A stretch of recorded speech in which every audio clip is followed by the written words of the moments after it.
vienas iš tvarumo principų teigia, kad jeigu gali nestatyti, nestatyk. Jeigu gali pertvarkyti, renovuoti, atnaujinti, tai ir daryk. Viena iš tų temų yra būsto įperkamumas. Buvo akcentuota, kad mūsų būsto įperkamumas Lietuvoje nukritė 2009 metų lygį. Nuo 24 metų sausio gyvenamosios patalpos bus galima įsigyti tik esant 100% pabaigtumui. Mano nuomonė, toks pokytis, bet tai yra tam tikra tarša. Tu keiti, sudrumsti vandenį ir keiti visiškai nusistovėjusią praktiką. Bet čia bendrai apie mūsų teisėkūrą, kad to poveikio aplinkai joje yra vertinimo gana mažai. Tam tikrus gal mitus reikia sugriauti. Į esamą butą negaliu padaryti išmanaus namo. Gali padaryti, yra begalė sprendimų puikių. Kad tai yra brangu naujai statomam bus. Manau, išmanus namas 1000 eurų ir tavo butas gali būti labai išmanus.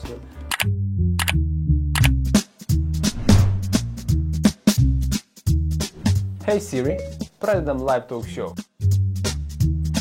Sveiki, šiandien palypėsime Live Talk Show visų statybų, rūpesčių ir techninių detalių ir pakalbėsime apskritai apie nekilnojamo turto situaciją Lietuvoje, plėtrą ir tolimai ateitį. Ir kasgi būtų geresnis kandidatas šiai temai aptarti, nei kad Lietuvos nekilnojamo turto plėtros asociacijos prezidentas Mindaugas Statulevičius. Sveikas, Mindaugai. Labas. Mindaugai, trumpai, kas yra LNTPA ir ką jūs ten veikiat? Ja, tai LNTPA, jeigu taip trumpai pasakyti, turbūt tai yra Lietuvos nekilnojamo turto balsas. Plačiai prasme, balsas kalbant su viešuoju sektoriumi, valdžios institucijom, taip pat balsas transliuojant mūsų mums aktualias temas ir mūsų iššūkius, mūsų galbūt skaudulius arba džiaugsmus plačiai visuomeniai. Tai yra nevyriausybinė, 74 narius šiuo metu vienijanti organizacija, kuri kitais metais švęs 20 metų jubiliejų, kuri ir vienyje pagrindė nekilnojamo turto plėtotojus, bet neapsiribojant jais. Tai yra ir konsultantus, finansuotojus, fondus, architektus ir kitus, sakykime, tiesiogiai nekilnojamo turto vystytojams paslaugas arba sinergiją su jais veikiančius verslus. Tai organizacija yra, kaip ir nejauna, turinti tam tikrą vardą, tam tikrą veidą ir, kaip ir minėjau, kitais metais jau švęsime 20 metų tokį mažiuką jubiliejų, esame įsikūrę Lietuvai įstojus į ES, tie turbūt svarbus metai, 2004 metai. Ir nekilnojamo turto rinkai turbūt buvo tokie virsmo laikotarpis iki pirmosios krizės ir tuomet ir steigėsi nemažai ir verslo organizacijų šioje srityje nedirbančių, tai toks vat mūsų profilis. O ką mes veikiam, tai pagrinde atstovaujam savo narių interesus, kaip ir minėjau, darbę su viešuoju sektorium, su institucijom, ministerijom, Seimu, savivaldybėm, teikiam siūlymus, analizuojam teikiamus įstatymų projektus, kritikuojam, tariamės, teikiam savo ekspertinę pagalbą. Taip pat mokomės ir mokomės patys dalyvaudami įvairiuose renginiuose, konferencijose, vykdami į užsienį, siekdami gerosios patirties, gerosios praktikos ir stengdamiesi ją atvesti čia į Lietuvą, tiek pristatydami viešajam sektoriui, tiek savo objektuose ją integruodami. Ir taip pat mokome žmonės, mokome specialistus tos praktikos, tų ekspertinių žinių, kurias yra sukaupęs mūsų sektorius. Tam turime kelias platformas, kaip NT akademija, kaip būsto mugė, vieši atviri renginiai, kuriuose kviečiame dalyvauti visus, domėtis, žinoti, nes mūsų tikslas yra brandi ir atsakinga nekilnojamo turto bendruomenė ir aplinka. Tai tam ir esame įsteigę, atstovaujam sąžiningą verslą, organizacija turi ir savo etikos kodeksą, deja yra tekę jį pritaikyti kartais, kuomet matome, kad mūsų narių veikla kertasi su mūsų vertybėmis. Tai tenka kartais ir atsisveikinti ir su nariais, bet matyt, tai yra įrodymas, kad tai yra veiksmingas dokumentas, veiksmingas visuomenės priimtas, mūsų bendruomenės priimtas dokumentas, kurio mes ir laikomės. Tai turbūt trumpai tiek. O kalbėdamas apie vertybės, ne, tai kokia yra tokia, turbūt, didžiausia kertinė jūsų asociacijos vertybė? Ir ta pati situacija man įdomi yra, kad kažkas neatitiko vertybėms. Ir...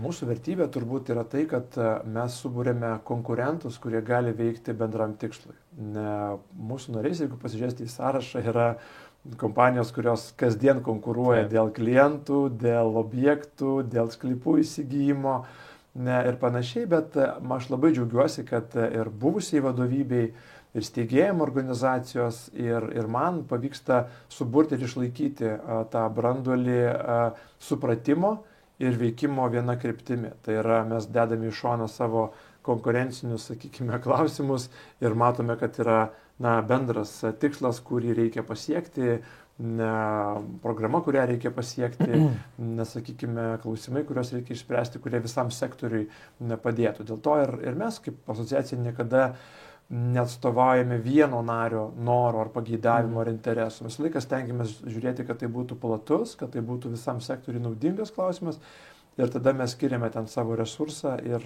tada matome tenais poveikį. Tai čia matyta tokia mūsų vertybė ir stiprybė, kuri mus ir būrė, tai yra mes neišsidaraikom, neišsivaikštom atskiromis temomis, individualiomis temomis, tam yra kiti formatai, tam yra kitos organizacijos arba privatus asmenys, kurie gali veikti, turime ne apie lobistus. Mes, nors LNTP taip pat yra lobistinė organizacija, tai yra lobisto statusą turinti organizacija, bet jinai veikianti yra sektoriaus lygmenių ir sektorių NT, sektorių ir gretimus susijusius atstovaujantį. O 20 metų atrodo nemažas laiko tarpas. Kaip tu matai, kokį didžiausią rezultatą arba jau tau tokį svarbiausias tikslas, turbūt reikia kažkokį išsikeltą didelį tikslą, ne? Visa organizacija buvo išsikelsi ir ar yra toks tikslas, kuris būtumėt pasiekę, kur galėtum prisiminti, kad jo, čia buvo tikrai labai reikšminga, ką mes padarėm? Čia reikėtų pažiūrėti ištakas organizacijos, nes LNTP, kai steigėsi irgi dėl tam tikrų iššūkių, kurie tuo metu vyko rinkoje. Pirmiausia, vyko tam tikri teisiniai pokyčiai, buvo kuriamas teritorijų planavimo įstatymas, žemės įstatymo pokyčiai buvo ir bendruomenė, kuri tuo metu nebuvo vieninga, pamatė, kad veikiant po vieną, teikiant po vieną pastabas, klausimus, kaip sakant, kaip ta šluota, po vieną šapelį sulaužai ir viskas. Ir tu nebešluoji, tavęs tik nėra. Tu esi nepastebimas. Tai susibūrus į kumštį, tu gali pasiekti ir tu gali padaryti daug daugiau. Tai matyti tie pirmieji teisinių klausimų sprendimai ir buvo ta būrinti jėga, tai yra pavyko vieningų balsų išstoti, pasakyti, parodyti poveikį tų teisės aktų, kokią jie darytų, sakykime, tuo metu žalą rinkai, būsto įperkamumui, statybų tempui, kokybė ir panašiai. Ir nuo to prasidėjo tuomet kiti veiksmai. Taip prie tokių didžiųjų turbūt darbų. Pats organizacijoje dirbu nuo 2007 metų, tai jau daugiau negu 15 metų, tai ką teko matyti, tai iš tiesų yra be tos suburtos bendruomenės, edukuotos, kokybišką produktą kūrenčios bendruomenės, kas turbūt yra esminis pasiekimas. Tikrai teko teisėkūroje pasidarbuoti nemažai, tai yra ir savivaldybių infrastruktūros įstatymas, kurį beveik 10 metų teko kurti ir aplinkos ministerija prieš kelis metus jį priėmė ir patvirtino ir dabar žinom, kaip mes mieste turim veikti, kaip turim investuoti, kas už ką atsakingas, kiek tai kainuoja ir kaip susigrąžinti lėšas, jeigu tu investuoji daugiau, tavo ties kaimynas paskui naudojasi tavo infrastruktūra. Tai tas modelis tikrai buvo lipdytas ir pradėtas asociacijos narių ir tuomet išplėstiniam rate institucijų, valstybės sektorių dalyvaujantis jis buvo priimtas.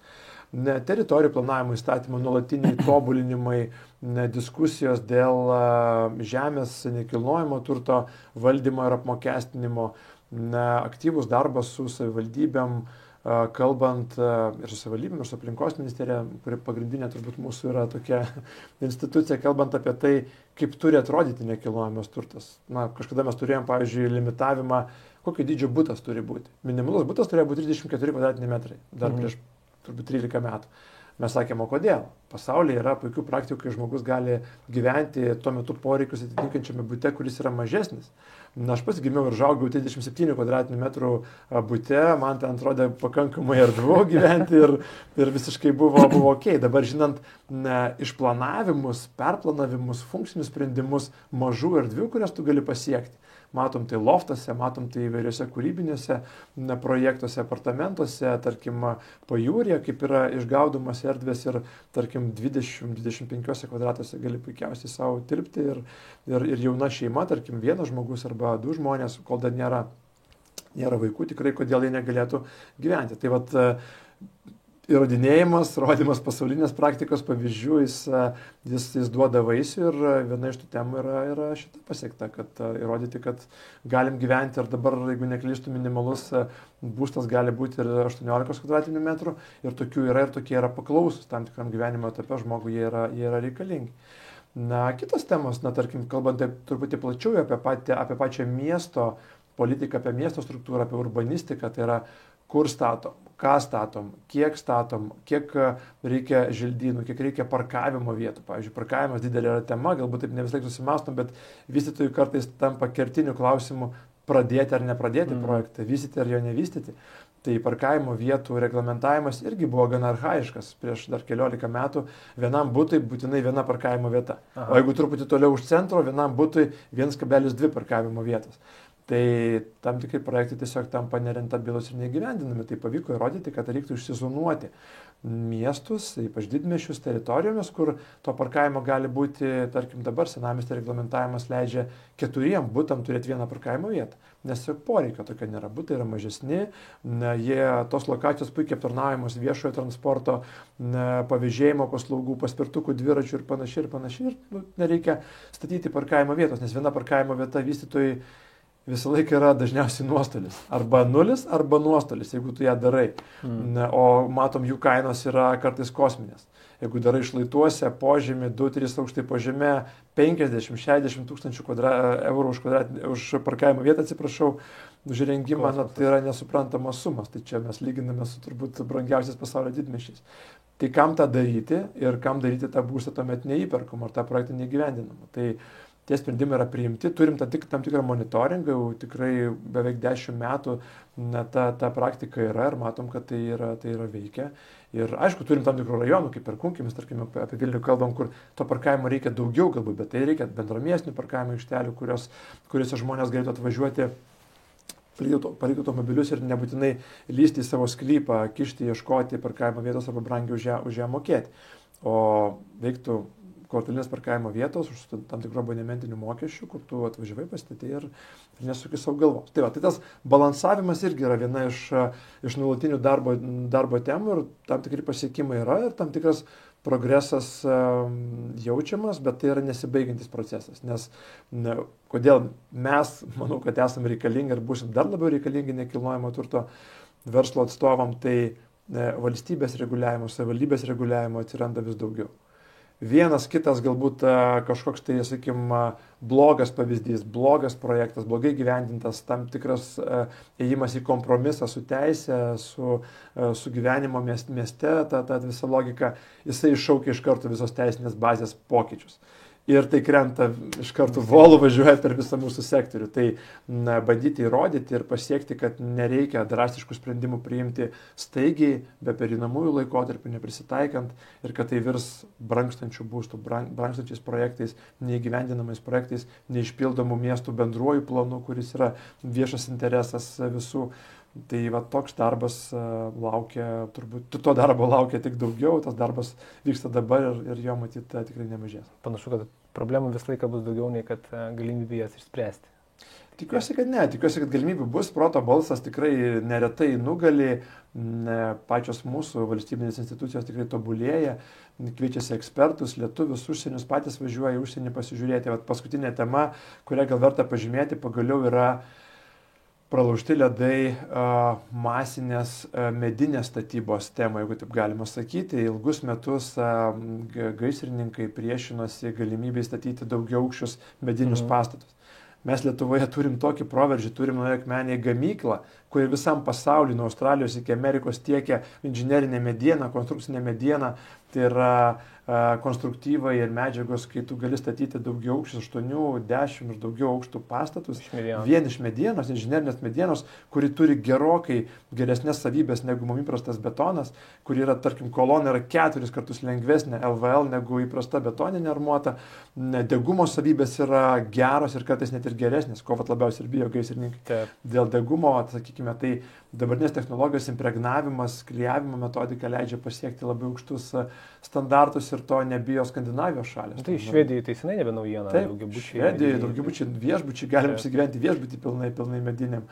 Japonai turi viziją iki 30 metų pastatyti seismiškai aktyvioje zonoje 30 aukštų vien medinį daugiau aukštį pastatą. Amerikoje tokių minčių yra, Kanadoje. Tai, ta prasme, mes esam lyg ir, kuriam čia vertę gamyboje, bet jos pritaikymo nesugebam priimti. Tai vat, kaip ir minėjau, lūžio metai yra šie turbūt, kada tam tikrus reglamentus pamažu pradedam judinti, keisti ir tam tikri aukštesni, dar ne aukštybiniai, bet aukštesni negu 3 aukštų pastatai galės atsirasti. Tai čia irgi tiek mūsų, tiek architektų bendruomenės, tiek projektuotojų bendruomenės didelis bendras darbas įtikinant valstybę, valdžią, kad šituo progreso keliu galime eiti. Tai valdžiai įtikinsit, o visuomenė, kaip jai pralauž, kad net ir karkasiniai namai dabar tokie sunkiai, man atrodo, skverbisi pro mūsų mentaliteto barjerus, kaip su daugiabučiais, manot, ir nebus čia dar vienas iššūkis. Reikia švietimo, tai turbūt mes neturėsim pirmo medinio daugiabučio nei šiais, nei kitais metais, bet jeigu atliksim nuolat tą šviečiamą į darbą, rodysim pavyzdžius, kviesim žmonės pačius apsilankyti, pamatyti užsienyje tos objektus, tai manau, kad to pasipriešinimo bus mažiau. Tie patys Latvijai Rygoje nori pirmą medinį 8 aukštų biurų pastatą pastatyti, o kodėl ne Vilnius, kodėl mes tą ambiciją apleidžiam. Tai, reikia tos mitus griauti, ne? Vat, su gaisrininkas griauna mitą dėl priešgaisrinio, sakykime, saugumo. Tai yra be abejo benkompromisinis klausimas, tai yra svarbiausias saugumas, yra numeris 1. Kokybė, įrengimas, apdailos, sakykime, galimybės pastatą pagaminant jau beveik fabrike, tik tai surenkant statybą aikštelę, ką medinė statyba leis padaryti. Ir dabar leidžia, sakykime, tą panelinę statybą, bet medinė statyba irgi gali pasiekti dar kitą lygmenį.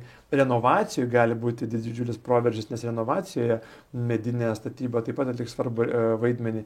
Tie, sakykime, sumuštiniai, kurie dedami ant pastatų ir apšildo pastatą, tiesiog priklijuojant prie fasado, sujungiant, jie gali būti pagaminti medinės inžinerinės medienos gamykloje. Sukurtas visas mazgas su langu, su apšiltinimo visa medžiaga ir tai labai paspartina visą renovacijos procesą. Va čia matyti yra didžiulis poreikis progresui, nes galim statyti daug, bet turim matyti galvoti apie tai, ką mes turim atnaujinti. Ir renovacijoje labai didžiulis yra potencialas. Gaila, kad valstybė mūsų nėra tokia turtinga, ne Arabijos šalis, ne Kataras, kad leistume bet kiek pinigų kokybės gerinimui. Už gerą sprendimą nebūtų gaila sumokėti. Taip, tai ta parama, sakykime, nėra galbūt tokia intensyvi ir daug dar įtikinimo darbo reikia žmonėms padaryti, kad jie naudotųsi tomis renovacijos tais privalumais, bet tai yra mūsų bendras valstybės interesas, nes už tą šilumą, kuri išeina per kiaurus namus, per kompensacijas vyresniem, socialiai remtiniem žmonėms sumokam mes visi, nes valstybė teikia tas, savivaldybė teikia tas konsultacijas. Tai čia ta sparta, jinai turi būti tikrai didesnė ir, sakau, panaudojime galimybių yra gerokai daug. Jeigu renovacija būtų kvartalinė, didesnių mastelių, tai ir nekilnojamo turto vystytojams būtų įdomu. Dabar mūsų nariai nedalyvauja tose konkursuose mažiukose vieno pastato, ten tarkim iki 1 milijono apimties renovacija arba mažiau. Būtų įdomu kvartalinė renovacija. Paimi visą kvartalą, identifikuoji pastatus, kurios galbūt verta net ir griauti, kurie yra neperspektyvūs. Ir pamatai, kur tu gali sukurti naują vertę. Kažkur tai sutankinti, galbūt kažkur naują funkciją atvesti ir, tarkim, tiesiog pavyzdys tokiam, tarkim, Karoliniškių ar Viršuliškių ar Šeškinės kažkokiam tipiniam rajone sukurti visai naują pojūtį to, ką mes turim, nesakysiu gal kaip kokiam paupy, sakykime, bet kažkokį pavyzdinį rajoną iš Lietuvos ar iš Švedijos ar iš Danijos galima būtų čia pabandyti perkelti. Manau, kad ambicija tikrai pas mūsų vystytojus tokį projektą padaryti būtų. Nes tvarumo, vienas iš tvarumo principų teigia, kad jeigu gali nestatyti, nestatyk. Jeigu gali pertvarkyti, renovuoti, atnaujinti, tai ir daryk. Niujorke yra lūžis, daugiau yra perstatomų pastatų, atnaujinamų negu naujai statomų. Tai matyti ir Europoje, žvelgiant tą žaliąjį kursą, į tas, sakykime, tendencijas reikėtų irgi siekti, kad tas teritorijas, kurias mes turime konvertuotinas, pirmiausia, reikėtų jas konvertuoti. Tai čia irgi daug bendro darbo nusimato dar priešakyje.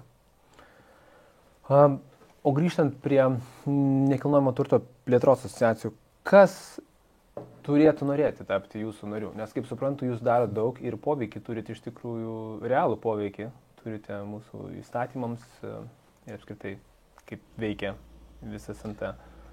Tai kam būtų įdomu? Tai, matyt, įdomu būtų ir naudinga tiem, kurie nori prie to pokyčio prisidėti.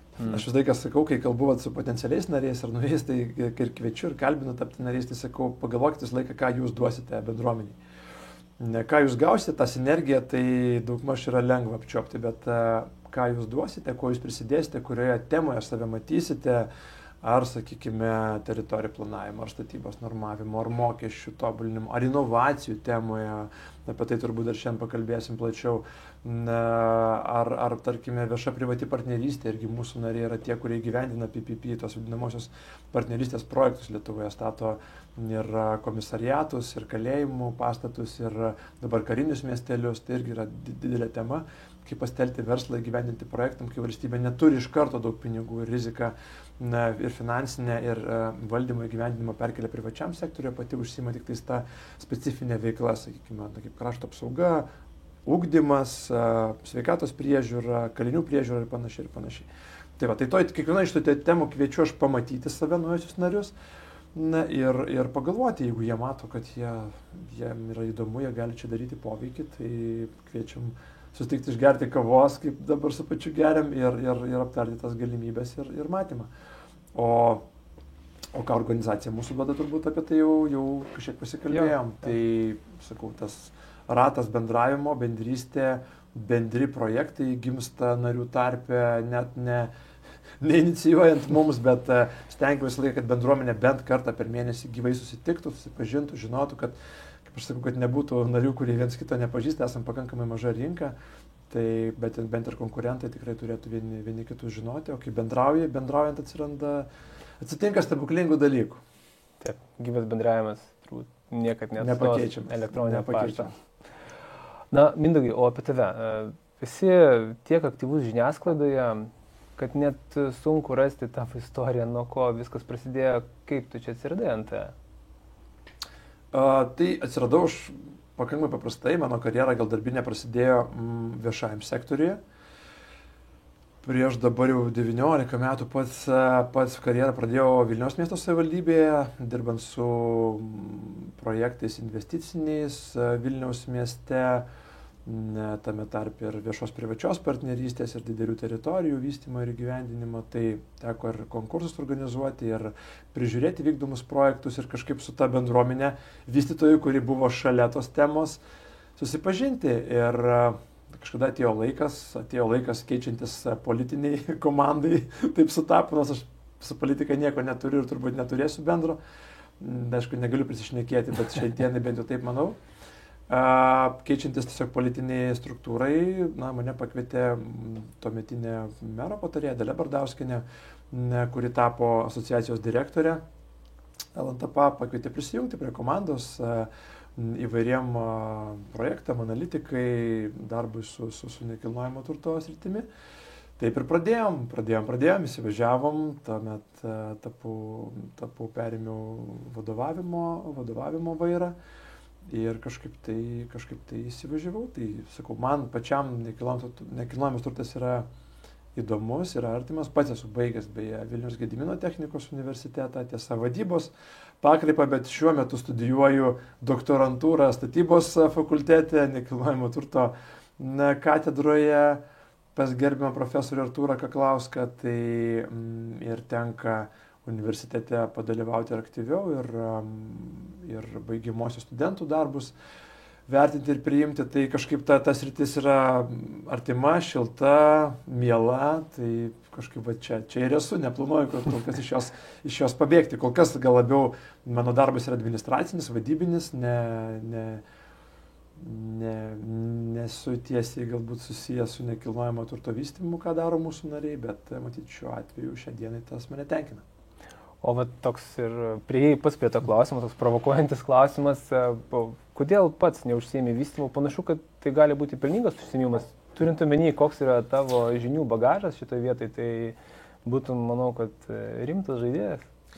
Tai žinių bagažas, praktinių žinių bagažas turbūt atsiranda tada, kai pradėti kažką veikti. Tai mano turbūt žinių bagažas vystymo srityje nėra toksai platus, labiau iš teorinės pusės. Tai čia tu esi teisus be abejo, bet kol kas planų nėra pradėti pačiam užsimti vystymo veiklą, nors ir nariai kartais paklausia, tai kodėl ne, manau, kad dažnas klausimas turėtų būti. Tai kažkaip taip atsimušu kol kas ir tos veiklos man pakanka administracinės, bet niekada negali žinoti, nes ir pažinčių, ir žinių, ir ratas yra gana platus ir matyti jį panaudoti kažkaip tai galima. Gal ne tiek pačiam, bet ar konsultuojant, ar prisidedant prie kažkokių sėkmingų projektų, tai nesakau nežinau, po kelių metų jau kalbėsim dar šitoje studijoje ar kitose formatuose, gal turėsiu ir kitą atsakymą ir kažkokį tai ženkliuką įmonės, kurią atstovausiu. Bet šią dieną konkrečių planų neturiu. Kas įvyktų, jeigu architektas būtų pats savo užsakovu, nes ta amžina architektų bendruomenės viena iš diskusijų būdavo, aš čia sugalvojau šedevrą, bet va čia užsakovas viską sugadino. Klientas yra suskaičiavęs, kad sakė, jeigu darytumėt paprasčiau, tai uždirbtumėt daugiau. Nusišypsojom viens kitam, bet mes tada tikriausiai ir nebendrautumėm. Kad nebus problemų statybos, taip nebūna. Klausimas, susirinkti komandą ir ar ta komanda tas problemas spręs. Aš iš vis nežinau, kas čia sugalvoja, kad turi būti lengva. Čia klaida manyti, kad yra lengva, tada mes pradedam vengti sunkumų, vengti iššūkių, vengti darbo, tampam tokie kažkokie sėkmės medžiotojai. Už kiekvienos sėkmės istorijos yra begalė nesėkmių, begalė darbo, įdirbio, bet mums tai neįdomu. Mums reikia šitų arba kategoriško skandalo, arba kažkokios absoliučios sėkmės. Būsto įperkamumas. Tai ko gero visos ant rinkos pagrindas yra būsto įperkamumas ir be šios sudėdamosios dalies turbūt būtų sudėtinga kalbėti apie kažkokį tolimesnį vystymąsi. Kaip tu pats matai, kas turi įtakos tam įperkamumo judėjimui, be savaime suprantamo Euriboro? Kaip tu matai, kas įtakoja? Taip, kalbamės įdomiu metu, kuomet šią savaitę viename iš ekonomistų pranešimų buvo akcentuota, kad mūsų būsto įperkamumas Lietuvoje nukrito 2009 metų lygį. Dar pavasarį mes skaičiavome, kad esame 2012 metų lygyje. Tai gan neblogas.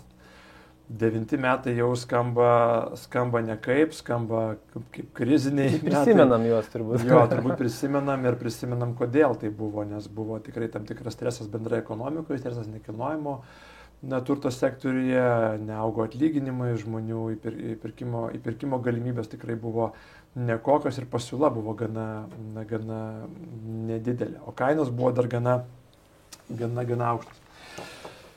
Tai būsto įperkamumas, kaip ir pats paminėjai, tikrai yra viena iš svarbių dedamųjų, dėl ko, bet čia net ne nekilnojamo turto sektoriaus, čia aplamai yra valstybės viena iš strateginių temų. Ir mes bandom tai iškelti tą lygmenį, kad parodyti valstybei, kad, parodykit, kur vyriausybės programa yra būsto įperkamumas, kur miesto programa yra būsto įperkamumas, kad jaunus žmonės, tarkim, kalbam apie Vilnių, labai daug kalbam apie Vilnių, atsiprašau žiūrovų, turbūt iš visos Lietuvos yra, bet tai tam tikrų skaidomų mastelių galima ekstrapoliuoti ir į kitus miestus. Bet tarkim, Vilnius, šiemet sulauks apie 10 000 naujų gyventojų atvykstančių į Vilnių, tiek iš užsienio grįžtančių, tiek iš Lietuvos persikeliančių, tiek mūsų srautas, mūsų svečių iš rytų, iš Ukrainos, sakykime, yra šiek tiek prie to prisidedantis, bet nebe taip ryškiai kaip pernai.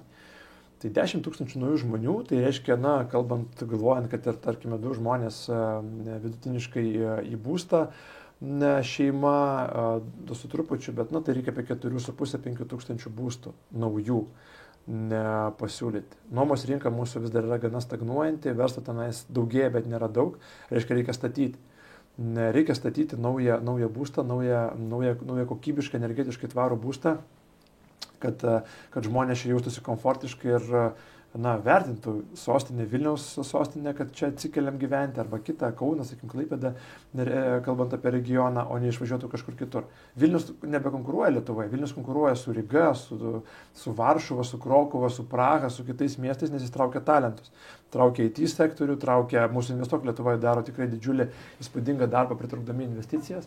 Gal dabar mažiau yra girdimos po COVID-19 laikotarpiu, karo laikotarpiu, bet tikrai jos atsigaus. Ir vienas iš esminių klausimų žmonėms tampa ir investuotojams, jeigu atvykstam į miestą, tai o kaip su būstu? Ar mes čia galėsim už tam tikrą protingą kainą nupirkti būstą savo darbuotojams? Ar jie čia galės gaudami, tarkim, IT sektoriuje 3, o gal ir 5 tūkstančių atlyginimą įsigyti būstą?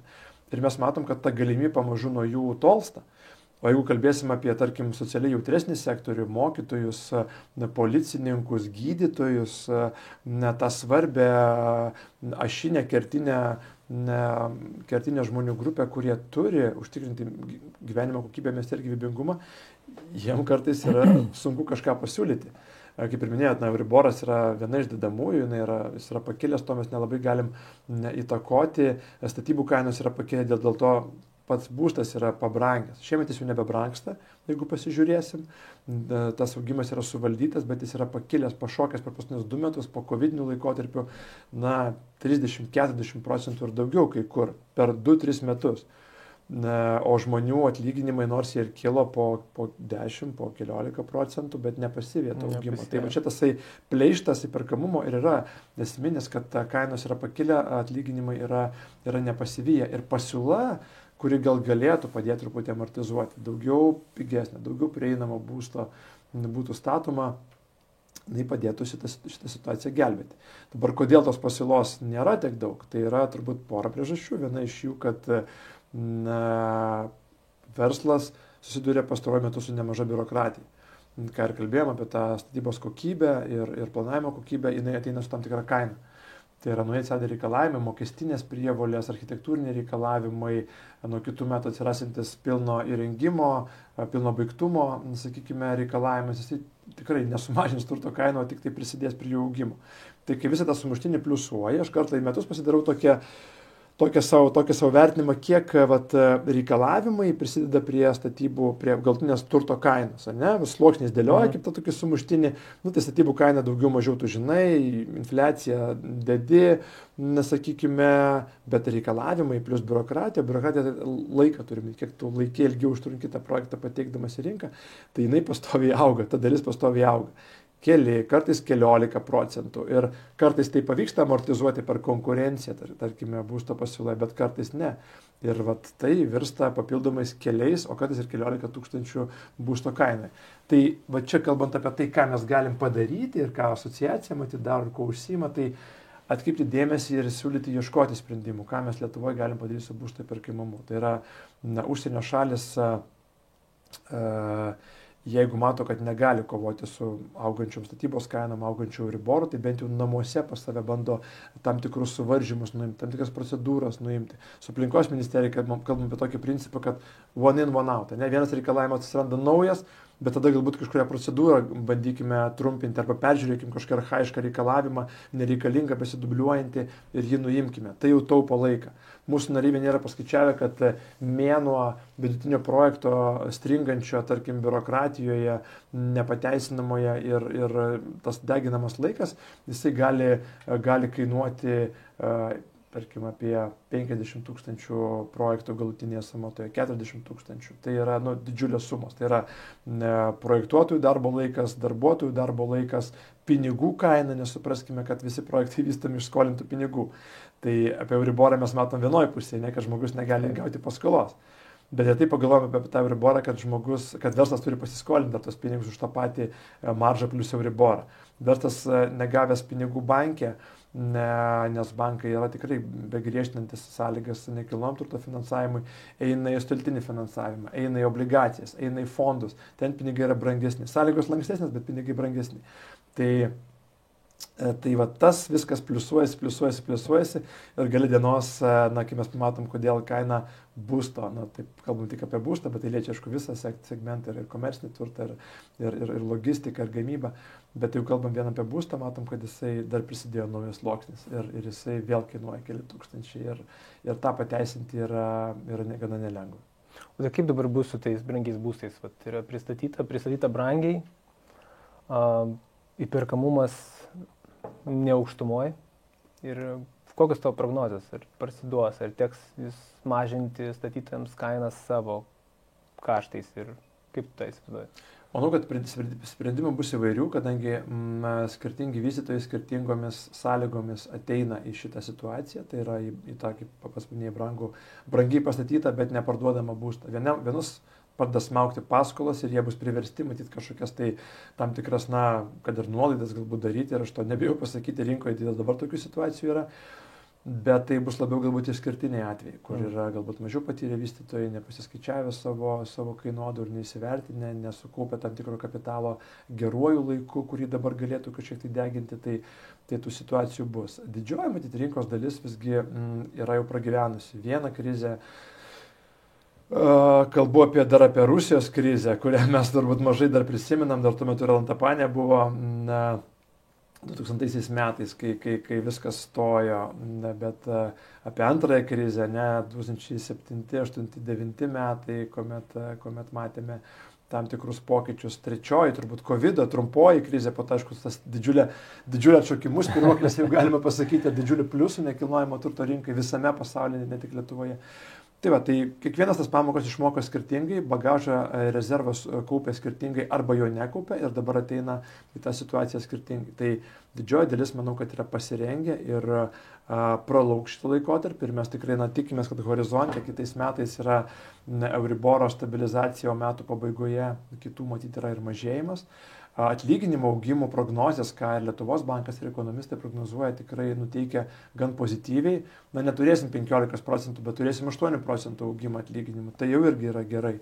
O gal bus dar daugiau, dar geriau, sakykime. Tai perkamumas turėtų pamažu grįžinėti į tą lygį. Tai labai tikimės, kad kitais metais turėsim daugiau naujienų. Lietuvos bankas skaičiuoja tokį labai įdomų indeksą, būsto pervertinimo indeksą, tai yra kiek būstas yra brangesnis vidutiniškai rinkoje negu galimybė žmogui jį pirkti. Tai dabar kažkada tas pervertinimas buvo apie 12-10%, tai dabar matom, kad jisai yra priartėjęs beveik prie ribos ir gali versti net ir galbūt ir į kitą pusę. Tai yra nekylant kainoms, žmonių galimybės gerėja, bet ne taip greitai gerėja, kaip norėtųsi. Tai mes iš savo pusės, ką galim padaryti, tai kalbėti apie pasiūlos didinimą, tai didesnė pasiūla, daugiau galimybių, protingi reikalavimai, aukšti kokybiniai reikalavimai padėtų subalansuoti šitą rinką ir matyta didesnė pasiūla kitais metais atrakintų galimybės daugiau žmonių įpirkti būstą. Bet turim nepamiršti, kad būstą kuria tik tais privatus verslas pas mus. Ir galvoti apie tos žmonės, kurie, tarkim, sunkiau įperka būstą, pasiūlyti įvairius kitus modelius. Tarkim, pasaulinė praktika yra municipalinis būstas, kur savivaldybė stato arba nuomojasi rinkoje tam tikrą kiekį būstų, tai mano minėtai grupėje, mokytojai, gydytojai, vidaus reikalų sistemos darbuotojai ir dalį, tarkim, nuomos kaštų pasiima ant savęs arba dalį būsto paskolos kaštų pasiima ant savęs, kad žmogui nebūtų taip brangu gyventi tame mieste, kuriame jisai dirba ir kuriame jo paslaugų reikia. Tai kalbėti apie daugiau modelių būsto, matyti, yra nuolat laikas ir paskatinti valstybę taip pat dalyvauti nekilnojamo turto pasiūloje. Nekonkuruoti su verslu, bet pasiūlyti modelius tapti užsakovu to nekilnojamo turto, kuris yra tuo metu reikalingas rinkoje.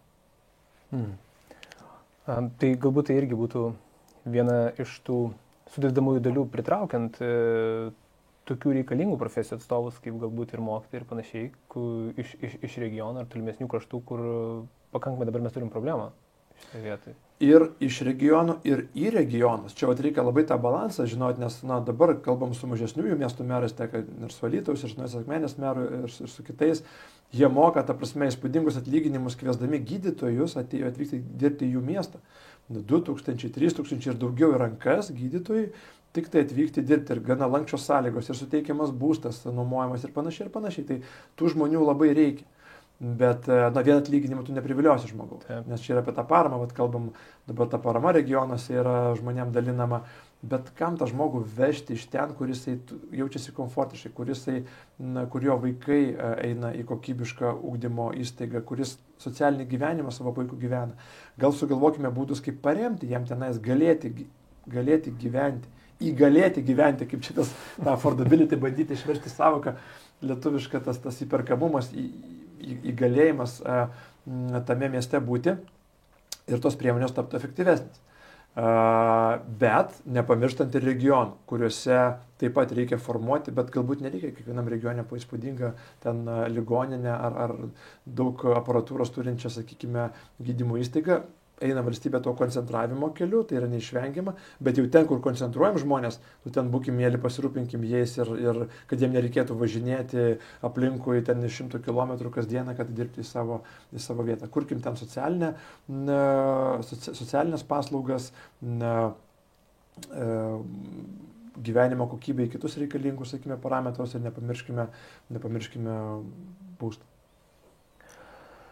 Kitas nemažiau įdomus įstatymo pakeitimas yra, apie kurį tu jau esi pusę lūpų užsiminęs, tai yra nuo 24 metų sausio gyvenamosios patalpos bus galima įsigyti tik esant 100% pabaigtumui. Ką tai reiškia iš tikrųjų? Ką tai reiškia NT vystytojui, ką tai reiškia galutiniam pirkėjui? Šią dieną, kai mes darom įrašą, dar nėra patvirtintas įstatymo pakeitimo projektas, kuris leistų mums galutinai suprasti, kaip šitą įstatymą įgyvendinsim. Jeigu skaitom tai, ką mes žinom iš praeitų metų gruodžio priimto įstatymo, tai ką tai reiškia, tai kad visi būstai, kurie parduodami nuo kitų metų, turi būti pilnai baigti. Ką reiškia pilnai baigti? Tai pilnai baigti pagal statybos techninį reglamentą. Reiškia, kad minimaliai, ką tu projekte nusimatai, kad tai bus tavo projektinis baigtumas. Ten, aišku, langai, išbetnuotos grindys, įrengtas sanmazgas, ten palangės, bendros erdvės ir panašiai. Tai turės būti padaryta, išpildyta pilnai gerbūvis projekte. Viskas turės būti padaryta. Tai įvedė nemažai sumaišties rinkoje, nes mes pirmiausia nežinom, kaip taikyti esamiem projektam, kuriem, tarkim, preliminarios sutartys yra sudarytos, kaip nuo kitų metų jas keisti. Tai valstybė tai girdėdama daro tam tikrus pakeitimus ir, kaip minėjau, turbūt rudenį bus projektas priimtas pakeitimo, kuris paaiškins, kad tik tais tiem, kurie gauna statybos leidimus po 24 metų sausio 1 galios šis reikalavimas. Tai truputį nuims tą spaudimą nuo rinkos ir suprasim, kad tik naujiem projektam tai bus taikoma, kas yra logiška. Dabar, ką tas reikalavimas reiškia verslui ir ką jis reiškia žmogui. Verslui jis reiškia, kad galutinis produktas į rinką bus patiekiamas vėliau ir jis bus brangesnis, neišvengiamai. Nes, kaip ir minėjau, visi projektai vystomi naudojant finansinį svertą, finansavimą kredito įstaigos, vienos ar kitos banko ar fondo ar panašiai, tie pinigai kainuoja. Priklausomai nuo projekto, jie kainuoja nuo 5% iki 0% gali būti, palūkanų prasme. Tai reiškia, kad verslas, jeigu jis ilgiau tą produktą patieks į rinką, jis daugiau sumokės palūkanų. Ir esam paskaičiavę, kad vidutiniškai produktas į rinką bus patiekiamas pilno projektinio baigtumo apie 4-6 mėnesiai vėliau. Tai reiškia, kad vidutiniškai vienam butui, matyt, nuo 5 iki 14 tūkstančių eurų tai bus papildomi kaštai. Taip, bus padaroma daugiau, žmogui nereikės tam tikrų dalykų daryti pačiam, negu perka dabar įprasta 85-80% baigtumą ir pasidaro tam tikrą rinkimo dalį pats, bet už tai turės susimokėti tą finansavimo dalies kainą, kuri kainuoja vystytojui ir neišvengiamai jis ją turės perkelti galutiniam vartotojui, nes dabartinėje konkurencinėje aplinkoje viską prisimti į savo kaštus, tu tapsi tiesiog nekonkurencingas ir projektas gali būti aplamai neįgyvendintas. Ir aišku, tvarumo prasme tai nebus gerai, nes neretai žmonės ateina į pilnai baigtą projektą ir sako, man netinka, aš darysiu savaip, aš keisiu sanmazgą, aš keisiu palangės, aš keisiu kai kur tenais, tarkim, grindis, radiatorius savo ir panašiai. Visa tai yra išmetama, tai yra netvaru, to nebegali kartais antrą kartą panaudoti. Ir matyti, tai bus nemažas iššūkis. Dėl to žmogui, žiūrint iš žmogaus perspektyvos, jisai savo butą gaus, kurį galės įsikelti ir daryti jame jau remontą, pilną įrengimą su baldais, su visko vėliau. Ir tikėtina, labai tikėtina, kad tas turtas jo bus brangesnis. Kaip ir minėjau, taip, dalį darbų už jį padarys vystytojas, bet tikrai didžiąją, milžinišką dalį to finansavimo kaštų žmogui teks susimokėti per galutinį produktą, kai jisai tą būstą įsigys. Vėlgi, dabartinė situacija, kai gauti paskolą yra sunkiau, kai kitų sprendimų valstybėje nėra paramos, dalis žmonių tiesiog negalės įsigyti būsto, negalės gauti paskolos. Iš kitos pusės dalis vystytojų negalės pabaigti projektų, kurias yra suplanavę, nes jiems tiesiog kaštai bus išaugę tiek, kad arba reikės tą projektą parduoti su tam tikru nuostoliu kitam plėtotojui, kuris galės jį užbaigti, arba įti tam tikras partnerystės, kas turbūt būtų sėkmės istorija. Bet, pasižiūrėsim, matyt, artimiausiai 1,5 metų parodys, kaip mes už to gyvensim, bet tai yra lūžis, tai yra kertinis momentas ir manau, kad prisitaikymo jam truputį turim per mažai laiko. O tai apskritai, koks buvo šito pakeitimo tikslas ir kam jis yra naudingas? Tai valstybė, kaip ir minėjau pradžioje, nuo tam tikrų galbūt kelių atvejų, kurie pažeidė įstatymus arba neteisingai interpretavo teisės aktus ir ieškojo tam tikrų kompromisų ir nepavyko jiems tas verslas. Nuo tokių atsispyrę atvejų, čia gal neminėsiu pavadinimų, lengva susirasti internete, pradėjo tą visą pokyčių maratoną. Tai kai pradedi nuo 1-2 atvejų keisti visą sistemą, tai ta prasme, tai turbūt ir atsitinka.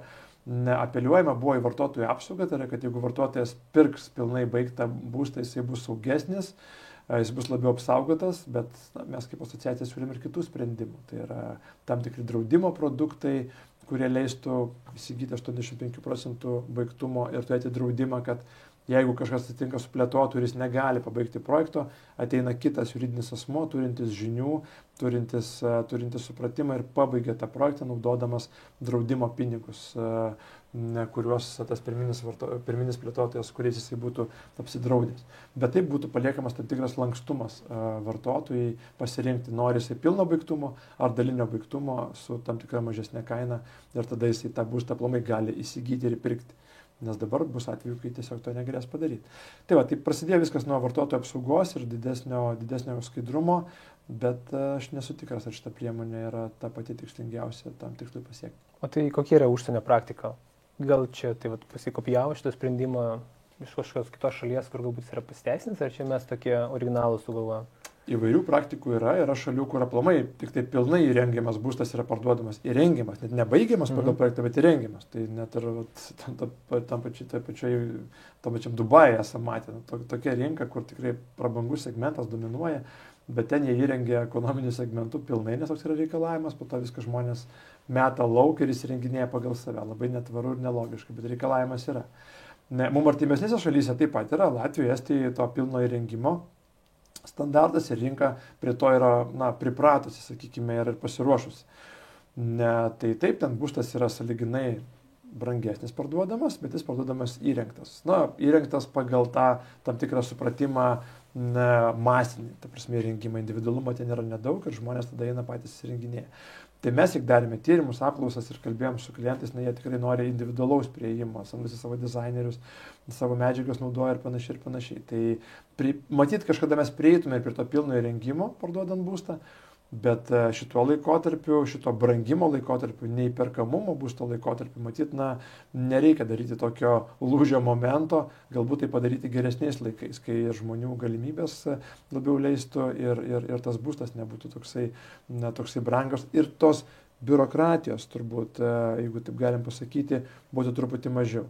Nes kodėl verslininkas ilgiau užtruks tos kelis mėnesius, nepaminėjau, ne dėl, kad jis tai padarys kažkokį gerbuvį darbus ar panašiai, jis tvarkys dokumentus tos 4-6 mėnesius, sutartys įgyvendins tam tikrą sutikimus gaus, neš į pridavimui dokumentus, kvies užbaigimo komisiją, rodys ir panašiai. Tai tie įvairūs sprendiniai, jie tokie yra plaukiantis, bet jie užtrunka, iki kartais iki pusės metų ir visą tą laiką žmogus lauks ir už tą laiką, kol nebus baigtas butas, kol negalės būti pas notarą pasirašyta pardavimo sutartis ir pinigai į vystytojo sąskaitą neįkris, jisai naudos tuos brangius kredito pinigus. Tai iš esmės, tai, ką tu sakai, sprendimas atrodo gal ir nėra blogas, bet galbūt yra nesavalaikis ir nėra paruošta dirba šitam sprendimui. Taip, nesavalaikis ir matyt per mažai konsultacijos su rinka, kurie tai bus taikoma, jis padarytas.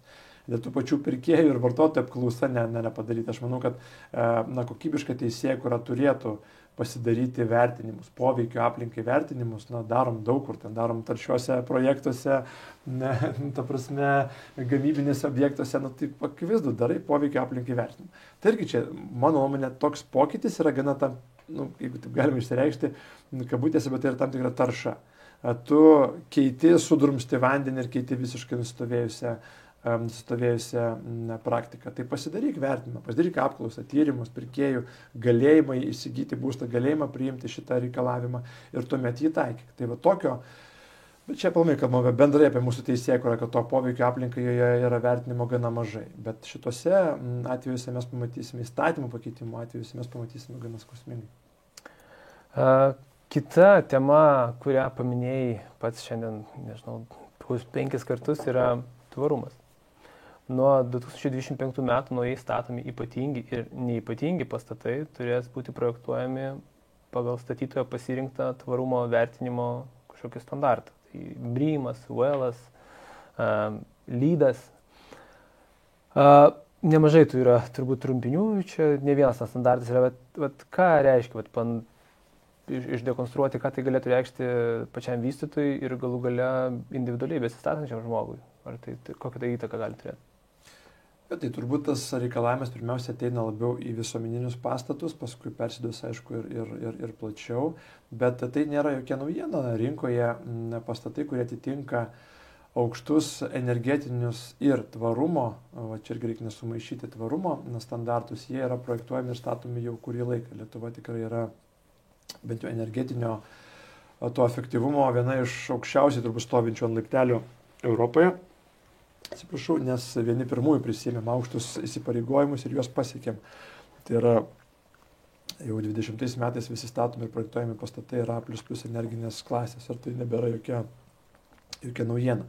Dabar tvarumo standartai, jie savyje koduoja daug daugiau reikalavimų. Tai yra ne vien energetinis efektyvumas, bet yra ir medžiagos, kurios naudojamos, darbo jėga, kuri naudojama, perdirbimas tų medžiagų, valdymas tų pastatų, labai daug savyje talpinančių reikalavimų. Ir tiek BREEAM, tiek LEED, WELL, FitWell, kiti, sakykime, kiti tie standartai, jie savyje turi tam tikrus reikalavimus. Europoje gal labiau BREEAM projektai yra sertifikavimas yra priimtas Jungtinėse Amerikos valstijose LEED, bet tai priklauso. Pavyzdžiui, jeigu biure yra daug nuomininkų Amerikos kompanijų, tai verslas tą objektą sertifikuoja LEED standartų, nes tai yra reikalavimas, kad tu galėtum turėti, tarkim, amerikietiško kapitalo nuomininką tame pastate. Tai yra pastatų, kurie gali turėti ir tą sertifikavimą, tai čia priklauso nuo poreikio. Ir naujai statomi ir esami pastatai, noriu pabrėžti, yra sertifikuojami. Nes tie, kurie nori pasigerinti savo, sakykime, parodyti, kad jie pagerino savo kokybę, pagerino, kažką investavo, papildomai padarė, atsinaujino, jie pasidaro tą vadinamą in-use vertinimą, BREEAM in-use vertinimą, pavyzdžiui, ir parodo, kad ten yra kažkas padaryta geriau. Tai, matyt, tas tvarumas yra nukreiptas pirmiausia į tą ilgamžiškumą pastato, siekiu turėti ilgamžį pastatą, komfortišką pastatą ir į dirbančių jame, gyvenančių jame komfortą. Tai liečia ir aplinkos kokybę, vaizdą pro langus, oro kokybę, visą kitą komfortą, nuo to, kad ten prieš langą kažkas bliksės, saulės spinduliai atsispindėdami į kitą pastatą ir panašiai. Ten tų labai yra daug vertinimo, sakykime, kriterijų, kur čia jų visų neperžiūrėsi, bet įvertinama aplamai to žmogaus gerbuvę buvimo užstatytoje aplinkoje vertinimas. Tai yra labai svarbus, matyti, vertinimai. Lietuva turi savo nacionalinį žaliųjų pastatų tarybos vertinimą. Ir matom, kad neišvengiamai net ir miestų bendruosius planus yra integruojama, kad visi naujai statomi pastatai, pavyzdžiui, Vilniuje, centre virš 5000 m2, jeigu statai, tu turi jį sertifikuoti privalomai vienu iš tų, sakykime, standartų. Tai toks jau kaip, must yra priimta ir tai nebėra jokia naujiena. Ir ateina dar daugiau reikalavimų, ateina ta taksonomija, sakykime, turėsi skaičiuoti kiekvienos tavo medžiagos statyboje CO2 poveikį aplinkai, sumuoti ir parodyti, koks tavo pastatas yra tvarus arba netvarus. Atsižvelgiant į tai, į projektinę medžiagą, tu gausi arba negausi finansavimą iš komercinio banko arba fondo, kuris galės arba negalės teikti tau tą finansavimą. Tu gausi tam tikras paskatas, jeigu tu darysi labai žalią pastatą, galbūt mažesnę banko maržą. Žmonės, kurie įsigyja būstą tokiame pastate, gaus geresnės finansavimo sąlygas iš bankų. Tai čia ta grandinėlė, jinai jungiasi labai tolin ir tas finansavimo, matyt, paskata per finansavimą bus gana aktuali ir svarbi, nes žmonės pajaučia ir sužino ir supranta, kaip pajaučia per savo piniginę. Tada jau tampa neišvengiama arba mokestis, arba paskata. Tai ta morka ir lasda, sakykime. Tai čia vienoje vietoje bus morka, kitoje vietoje gali būti ir lasda.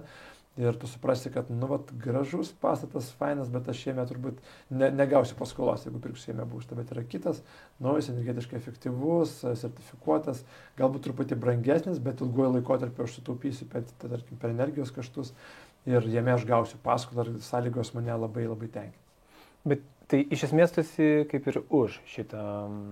Tai čia nei už, nei prieš, čia tiesiog yra neišvengiamybė ir matyti, jeigu mes gyvenam planetoje, turim ją vieną, turim galvoti apie tai, kaip statybos sektorius turi keistis, transformuotis ir statybos sektorija daug labai yra CO2 išmetama į vien gamybos procese, ta pati betono gamyba, cemento gamyba yra labai, ypač gamyba yra labai CO2 imli, dėl to ieškoma sprendimų, kaip daryti be CO2 išmetimų, kol kas labai brangus sprendiniai, bet Skandinavijos šalyse jau tokie yra pirmi pasvarstymai.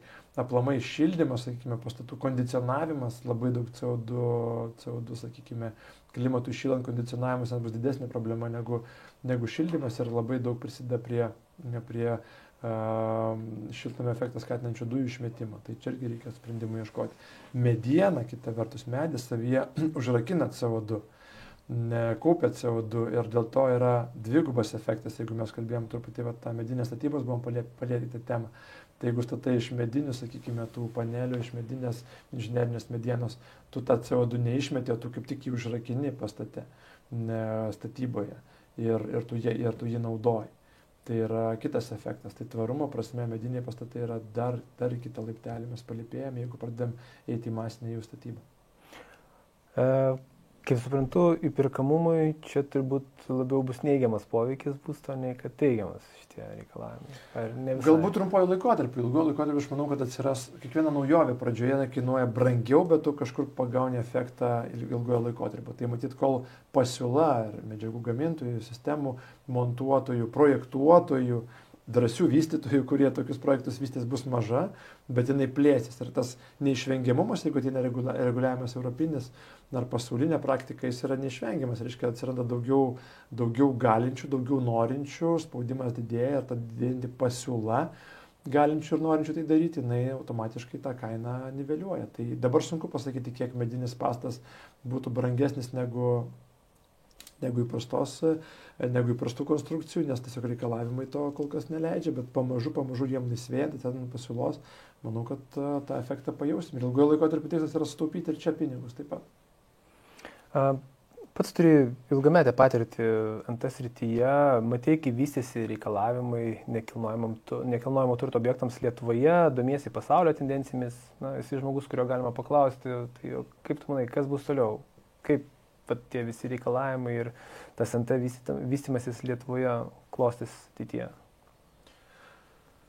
Platus klausimas. Aš manau, kad mūsų kokybės, mūsų statomų objektų, planuojamų objektų, projektuojamų kokybės kartelė gerokai yra pakilusi. Labai džiugu, kad esame po truputį bandom nutolti nuo vieno pastato statybos ir perinam į kvartalinius projektus, kurie daro didžiulį poveikį miestui, bendruomeniai, aplinkai. Tai yra tam tikra branda vystytojų ir tai yra tam tikra drąsa. Jeigu išgirstume, kad plėtotojas nusipirko 10-20 hektarų teritoriją mieste ir planuoja per ateinančius 10 metų ją konvertuoti, tai yra didžiulė sėkmė ir didžiulis džiaugsmas. Nes ta teritorija buvusi kažkokia ar ten sandėlių, ar kažkokių taršių objektų ir panašiai, jinai yra neveiksminga, nedirbanti ir tik tai nuostolius generuojanti. Ir jeigu atsiranda ten 100 000 kvadratinių metrų įveiklintų žmonių, kurie kuria ekonomiką, kurie moka mokesčius, kurie daro ją gyvybingą, tai yra super pasiekimas. Tai aš labai džiaugiuosi tais mūsų nariais, drąsiais nariais, ir dideliam kompanijom ir ne tik, kurie eina į tokius stambius projektus arba partnerystės juose. Tai aš va čia matau daug galimybės kokybėje, nes ten tu tą mastelį ir efektą gali pasiekti. Ir tą efektą pasieki per mastelį, tai yra tam tikra masto ekonomika gaunasi. Tai jeigu darai infrastruktūrą prie vieno objekto, jin tau bus brangi. Jeigu tu ją darai visam kvartalui, panaudodamas tą sinergijos efektą, jinai gaunasi efektyvesnė. Tai tokių matyt pavyzdžių mūsų didmiesčiuose tikrai yra ir bus. Labai džiugu, pavyzdžiui, apie Klaipėdą paminėti, kad tenais transformuojasi krantinės teritorijos, didžiuliai objektai, kurie buvo užšaldyti, dabar keičiasi, bus visiškai nauja gyvenimo kokybė, nes Klaipėdai reikia žmonės kviesti ir grąžinti į miestą, kad jie nepabėgtų vien už miestą. Tas pats yra apie Kauną. Apie Kauną matom prie vandens, miestas prisišlėjo, dabar puikus projektai vyksta aplink Nemuną, vienoje, kitoje pusėje, aukštoje, žemoje, Fredoje, saloje miestas, matom, kiek investuoja. Nuostabiai besikeičiantis miestas. Vilniuje taip pat matom konversinės teritorijos keičiasi, didžiuliai objektai transformuojasi šalia net ir jautrių želdynų, sakykime, zonų, šalia parkų, atsiranda naujos kokybiškos erdvės, kur žmonės tik norės gyventi. Tai aš matau matyti šitą proveržį, plus aišku, tam pasitarnaus technologijos nekilnojame turte, kurios padės kitaip matyti, planuoti, projektuoti, veikti taupiau, efektyviau, gudriau, kuriant mūsų miestus. Tai daug technologijų ateimo nekilnojamo turto aš matau ir tikiu jomis ir tai turbūt bus neišvengiama. Nors mūsų sektorius NT laikomas tokiu truputį dinozaurų, lėtai besivelkančių, atsiliekančių, palyginus ten tokiom finansų technologijom ar kitais, bet mes kai pasivysim, tai jau tada būsim čia ir būsim dideliu masteliu. Tai žinau, kad priklausai PropTech asociacijai. Visi žinom, kas yra fintech, ne? Bet PropTech, kas yra PropTech? Jo, tai man yra garbė būti ir PropTech Lithuania valdybos nariu ir dar kaip ir pačiam asmeniškai tikrai tenka domėtis tomis MT technologijomis ir dar prieš turbūt 6 metus su keliais entuziastais iš nekilnojamo turto sektoriaus taip pat tą PropTechą bandėm atvesti čia į Lietuvą ir tikiu, kad pavyko, darėm ir konferencijų, ir hackathonų tomis temomis, ir startuolių kvietėme prisijungti, bandėm ir investicinį startuolių fondą sukurti, vystytojų pagalba, tai daug to įdirbio buvo ir džiaugiuosi, kad dabar jis yra puikiuose PropTech Lithuania asociacijos rankose, toliau tęsimas tas darbas ir turim sėkmingų startuolių Lietuvoje, į kuriuos investuoja ir užsienio ir Lietuvos kompanijos, kurie padeda judinti tą sektorių. Tai, PropTechas tai yra, jeigu taip sudurtinį žodį pažiūrėti, property technologies. Jeigu fintechas, financial technologies, čia yra property technologies. Tai visa tai, kas liečia turto kūrimą, valdymą, investavimą į jį, visos technologijos, kurios padeda tai daryti greičiau, sumaniau, protingiau ir atsakingiau. Aš taip trumpai matyti apžvelgčiau. O jeigu paminėt konkrečiai apie mūsų PropTecho, sakykime, kompanijas, kurios jau ir pasauliniu mastu, ir regioniniu mastu tikrai nemažai pasiekia, tai tas pats, tarkim, Profitus, tai yra platforma, nereklamuojant jų, bet tiesiog minint kaip modelį sutelktinio finansavimo projektams sutelkti į nekilnojamąjį turtą, padedanti žmonėms įdarbinti ten nuo minimaliausių sumų ir padedančius kitoje pusėje verslą turėti greitus pinigus lankščiomis labai sąlygomis. Kiti pastatų valdymo sprendimai, energetiniai, sakykime, energetikos pastose valdymo sprendimai ir taip toliau. Lietuviai tikrai turi puikių pasiekimų. Tame tarpe ir, tarkim, tokie portalai kaip CityNow ir CityFi, kurie, jeigu taip galim pasakyti, keičia, disruptina visą būdą, kaip mes ieškome nekilnojamo turto, kaip mes ieškome būsto, kokius parametrus mes vertindami, ieškodami. Tai viena platforma, kur tu gali daug susikelti sluoksnių ir pasižiūrėti, koks tau būstas tinka. Aš pamenu, kažkada su jūsų kolega Arnu Markevičium darėm tokius pirmuosius vakarus žmonėm, kurie nori rinktis nekilnojamąjį turtą ir jisai pasakodavo ten savo temas apie finansavimą, aš pasakodavo apie būsto pasirinkimą. Ir prieidavo žmonės sakydavo, žiūrėkit, aš esu ten šeima arba žmogus, aš turiu tokią sumą pinigų, dirbu tokį darbą, gyvenu tokiam rajone, patarkit, ką man nusipirkti. Kokį man būsto reikia. Tu žiūri tą žmogų, kokio to būsto reikia. Tada pradedi kažkaip fantazuoti, galvoti, truputį per savo perleidį, sakykime, filtrą ir jam kažką tai pabandai pasiūlyti. pagal galimybės. Tai dabar tos platformos aplamai įvedus tam tikrus parametrus, jos leistų žmogui atsakyti šitą klausimą automatizuotai, dirbtinio intelekto pagalba, kaip galima sakyti, surinkant tam tikras žinias, tam tikrus pasiūlymus ir žmogui pasiūlant, jeigu tau svarbus toks parametras, žiūrėk, ten atstumas iki darbo, atstumas pėsčiomis, atstumas automobiliu, parkavimo aikštelė, gydymo kažkokie įstaigai vyresniam žmogui galbūt aktualu, artimieji gyvenantis ir panašiai. Įdėjus ten gali tokį labai įdomų paveikslą gauti. Tai va čia yra ateitis, matyt, kaip mes rinksimės būstą ir tos platformos labai džiugu, kad jos yra lietuviškos ir labai linkiu jom išaukti ir šauti tolyn ir aukštyn. Tai palėti technologijas yra turbūt man asmeniškai įdomi tema, tai negaliu pamiršti šios temos ir norėčiau pakalbėti apie išmanius namus, išmanių namų technologijas, tai yra tas technologijos, kurios yra arčiausiai mūsų. Išmanių namų technologijos, kurios galėtų būti taikiamos namuose, biuruose. Ką tu pats apie jas manai, pažvelgiant keliais kampais, tai yra per tvarumo, komforto prizmę, o galbūt tai tiesiog yra toksai bereikalingas prabangos aksesuaras. Kaip tu tą matai? Tai išmanus namas yra labai plati sąvoka, reikia susitarti, ką mes vertinam to išmanių namų tiek gyvenamajam, tiek biuro, sakykime, segmente ar kitose, kiek to išmanumo jame yra, nes kartais sakoma, bet aš ten domofoną, videokamerą pasidariau, arba ten rozetę, kurią galiu nuotoliu išjungti per Wi-Fi, viskas, mano namas išmanus, ar būtas. Galbūt, susitarkim, kad sąvoka yra tokia. Bet jeigu žiūrėti kompleksiškai, tai dar projektuojant, kai yra užkoduojama, kad kuo daugiau galimybių tas namas, kaip ir pats minėjai, komforto, taupumo, tvarumo aspektų savyje turėtų ir padėtų žmogui pirmiausia, atsakingai vartoti tą nekilnojamą turtą, turėti, būti tam nekilnojamą turte, taupiau tai daryti, efektyviau tai daryti, komfortiškiau tai daryti. Komfortą turime ir sveikatos komfortą, ir oro kokybę, ir triukšmą ir panašiai. Tai tada mes jau kalbam apie tą tikrai realiai išmanų namą ir tokių sprendimų tikrai diegiamų pas mus yra. Deja, dar kartais jie, drįstu pasakyti, yra tam tikri prabangos dalykai, tokie nice to have, o ne must to have. Ir tą matyt lėmė tai, kad, kaip ir kitose temose kalbėjom, pakankamai nedidelė pasiūla buvo siūlančių tuos sprendimus. Dabar matom, ateina ir Lietuvos startuoliai, ir Lietuvos kompanijos, integruoja, daro sinergiją su tam tikrais gamintojais ir diegia ir siūlo tam tikrą paketą išmanumo. Nes ir tam pačiam daugiabučiam name yra vystytojų, kurie siūlo tam tikrą išmanumo paketą. Kiek tu jo nori, ta prasme, gauti. Ten valdymą balsu, valdymą gestais, išmanės ten, kaip sakau, rozetės, apskaita. Apskaita jau tampa standartų išmanių žmogui. Daug kur net ten pamiršė yra turbūt nurašymą ten tų skaitliukų ir panašiai, bet kai kada tai pasitaiko. Tai ta bendant pakeitimas skaitliuko jau yra tam tikras išmanumas, taupumas, laiko taupumas, tvarumas.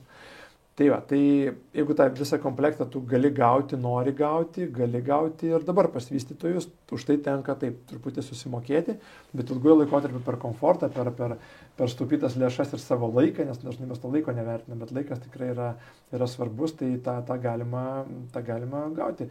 Mūsų narių tarpe taip pat yra išmanių namų sprendimų diegėjai, siūlytojai ir adaptuotojai ir labai džiaugiuosi, kad pavyksta ir narius įtikinti, kuo daugiau ir drąsiau jais naudotis. Aš sakyčiau taip, mes perinam nuo turbūt premium segmento būsto, kur tai yra jau standartų tam tikrų tampa, ateinam į galbūt vidutinį segmentą, kur tampa jau tokiu smagu turėti, gal aš galiu turėti ir turbūt efektas bus pasiektas, kai mes ir ekonominiam segmente tai bus įperkama, įkandama, norima, galima ir tai taps neišvengiamų dalykų, tarkim, nežinau, tarkim, žmogus telefonu galės valdyti šildymą, apšvietimą, pasižiūrėti, ar elektros prietaisai yra visi išjungti, kiek jie vartoja energijos, išjungti, galbūt juos ten lygintuvą pamiršus ir panašiai. Tai daug tokių, sakykime, dalykų mes tikiu, kad artimiausiu metu galėtume vadinti jau standartiniais mūsų. Kaip tu manai, kas būtų tas katalizatorius, kuris padėtų iš nice to have ekonominiam ir galbūt vidutiniam segmente, kad tas technologijas taptų tokius kaip ir must have, savaime suprantamos? Ko tam reikia? Anksčiau būčiau sakęs, reikia kažkokios paramos, paskatos, ten, sakykime, bet turbūt tai nėra klausimas, dabar žmonės tikrai, tie, kurie nori, gali ten prisidėti, ten išmanus namas 1000 eurų ir tavo butas gali būti labai išmanus ir gana daug sprendimų jame įdiegta, tai turbūt ne tai yra. tam tikrus gal mitus reikia sugriauti. Ta prasme, kad į esamą butą negaliu padaryti išmanaus namo. Gali padaryti, yra bevelio sprendimų puikių.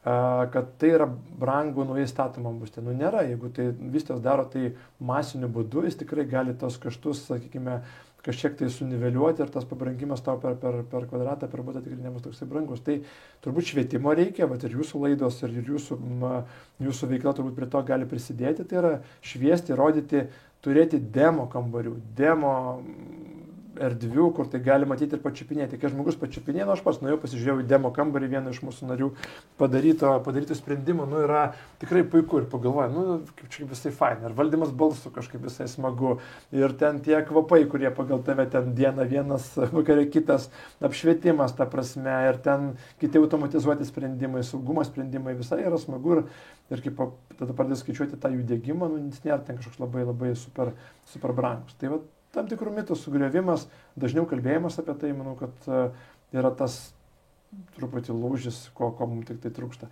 Tenka dalyvauti, kaip ir minėjau, studentų baigimo darbuose. Išmanus namai yra viena iš karščiausių temų. Ta prasme, išmanumas, neįsivaizduot, kiek yra analizuojama, kalbama apie tai ir klausim, tai ko trūksta, kad tas žmogus priimtų tą. Taip. Nes net nuo jaunimo jie nori tai daryti, jie nori tokiuose namuose gyventi. Tai kogi jiems trūksta. Tai vat kalbėkim, švieskim, pavyzdžių gerų tikrai yra, ateikim į išmanius namus, apsižiūrėkim, jeigu draugas turi išmanų namą, nueikim pas jį pasižiūrėti, pažiūrėkim, kaip tai veikia, kiek tai kainuoja, paklauskim. Yra demo kambarių Vilniaus mieste tiek nuįstatomose būstuose, tiek specialiai rinktose erdvėse, nueikim, pasižiūrėkim, pajauskim, pačiupinėkim, pamatykim tą patogumą, tą taupumą ir prisidėkim kartu prie to išmanaus namo judėjimo. Galiausiai tau su tokia patirtim ir žiniomis, kaip turėtų atrodyti tavo tobulas būstas? Tobulas būstas? Ja. Geras klausimas. Mindaugo tobulas būstas. Nežinau, tas tobulas būstas, aš gal atsakysiu taip, nepabėgdamas nuo klausimo, bet kiekvienu gyvenimo etapu mano būstas turbūt turėtų keistis. Ir jisai keičiasi, aš gyvenu dabar jau 3 ar 4 būste, tikiuosi, kad dar kokius 2-3 per savo gyvenimą galbūt ir pakeisiu. Ir tai yra normali tendencija, žiūrinti pasaulinę praktiką. Žmogus keičia, tarkim, Didžioji Britanija būstą 8 kartus per metus. Per gyvenimą, atsiprašau. Per gyvenimą. Gal kas ir per metus keičia. Tai yra tas būstas, kurio tau reikia, kai tu augi su tėvais, kai tu studijuoji, kai tu esi vienas, kai tu kuri šeimą, kai tu amžėji, toks geras labai žodis. Ir paskui galbūt, kai tu nori gyventi tokių žmonių kaip tu bendruomenėje, tai ta būsto savoka nėra labai besikeičianti. Tai turbūt ir mano toksai poreikis ir tas poreikis yra tenkinamas šiuo metu, kuris man reikalingas. Jeigu, tarkim, mano šeima dar pagausėtų labiau, tai poreikis atsirastų dar kitas, bet aš esu miesto žmogus. Mes ir su žmona kartais pašnekam, tai gal namas už miestą ir kažkaip, bet aš esu miesto žmogus, mums patinka ta infrastruktūra, mums patinka tas artumas, tas gyvenimo tempas, buvimas čia, tai mano būstas tikrai turėtų būti mieste, turėtų būti komfortiškas, ar turėtų būti išmanus, turbūt taip, su saiku kažkiek tai, nes norėčiau, kad ir mano vaikai prie to pratintųsi ir jiem būtų nenaujiena, kaip tame būste elgtis ir taupyti šviesą, taupyti elektrą, taupyti vandenį, tai išmanus namas gali to išmokyti jau nuo mažų dienų. Ir turbūt tiek, tai patogus, išmanus, komfortiškas, dydžio poreikio, aš pavyzdžiui nesu labai jautrus, aš galiu gyventi, kaip ir sakau, kaip ir užaugęs mažesniam būste, galiu gyventi ir mažesniam, nes svarbu, kad tai būtų gera nuotaika, gera komfortą, užduodantis erdvė užduodanti. Mindaugai, ačiū tau už pokalbį. Tikiuosi pavyks dar susitikti ir netokioje formalioje aplinkoje, galbūt ir kažkur ir jūsų renginėse sudalyvausim, matysim. Tai ačiū tau. Ačiū, labai kviečiu. Ačiū už jūsų iniciatyvas. Ja.